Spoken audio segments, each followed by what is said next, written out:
नमस्कार, जय जिनेन्द्र, प्रणाम। मैं सतीश जैन फ्रॉम रोहिणी एस्ट्रोवास्तु में आपका स्वागत करता हूँ।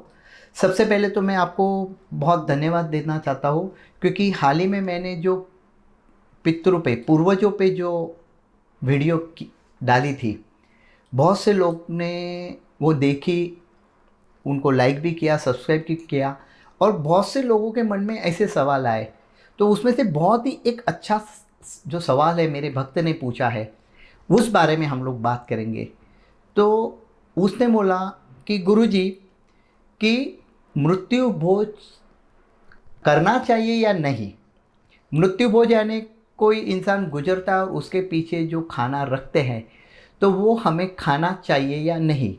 बहुत ही अच्छा सवाल था और इसके लिए हम लोग साइंस से बात करते हैं कि खाना चाहिए या नहीं खाना। देखिए, खाना खाना नहीं खाना ये आपका पर्सनल व्यू होता है, पर शास्त्र और साइंस क्या कहता है कि मृत्यु भोज करना या नहीं करना, यानी वहाँ खाना या नहीं खाना।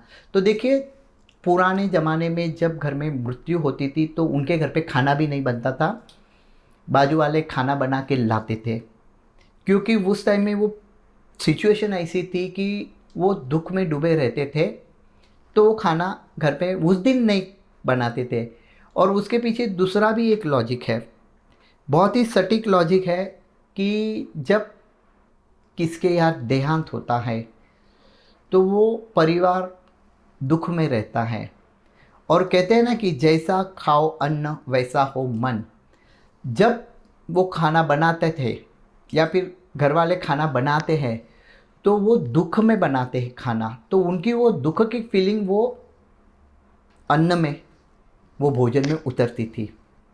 और पीरसने वाले भी घर वाले ही होते थे तो उनकी भी वही भावना थी, और वो चाहे मन से ही हो या दुख में हो वो खाना पीरसते थे। और वही खाना जब हम लोग खाते थे तो हमारे भी विचार और हमारे भी अंदर वो उदासीनता आती थी।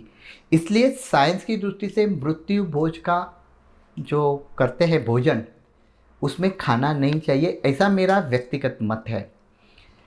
देखिए, समय के अनुसार समय बदल गया है। आज हम लोग इंटरनेट के ज़माने में चल रहे हैं, तो आजकल जिसके भी यहाँ मृत्यु होती है तो घर वाले तो खाना बनाते ही नहीं है, ऑब्वियसली वो बाहर वाले केटरिंग को खाना बनाने को बोलते हैं और वेटर भी उनके रहते हैं जो खाना पीरसते हैं। तो इतना दोष नहीं लगता है, पर जनरली शास्त्र कहता है कि मृत्यु भोज सिर्फ घर वाले हैं और बाहर गांव से उनके यहाँ जो भी अतिथिगण आते हैं वो खा सकते हैं, दूसरे नहीं खा सकते। उसके पीछे एक प्योर साइंस है कि जो अन्न हम लोग खा रहे हैं वो किस भावना से बनाया गया है और कैसा बनाया है और कौन पीरस रहा है। तो वो संवेदनाएं, वो भावनाएं हमारे अंदर आती है। इसलिए तो कहा गया है कि अन्न पर ब्रह्म, जैसा हो अन्न वैसा हो मन।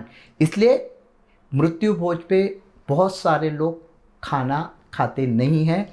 खाना नहीं खाना ये आपका व्यक्तिगत मामला है, पर इसके पीछे का लॉजिक और इसके पीछे की भावना समझेंगे तो आप खुद ही तय करना है कि मृत्यु भोज के पीछे खाना खाना है या नहीं खाना। आशा करता हूँ ये जो हमारे भक्तों ने जो सवाल, बहुत ही बढ़िया सवाल पूछा था, और बहुत से लोगों को इसके बारे में जिज्ञासा थी पर वो पूछ नहीं पाते थे। पर ये मेरे वीडियो जो मेरा प्रस्तुत हुआ था पितरों पे, तो उसमें से सवाल आए थे। ऐसे बहुत सारे सवाल आ रहे हैं मेरे पास। आपसे भी मेरी विनती है, आपके भी कोई सवाल हो तो बेझिझक आप मुझे पूछ सकते हैं। अगर मुझे लगा कि इसमें कुछ लॉजिक है, कुछ लोगों को समझने जैसा है, तो उसके ऊपर मैं ज़रूर एक वीडियो बनाऊंगा। जय जिनेन्द्र, प्रणाम।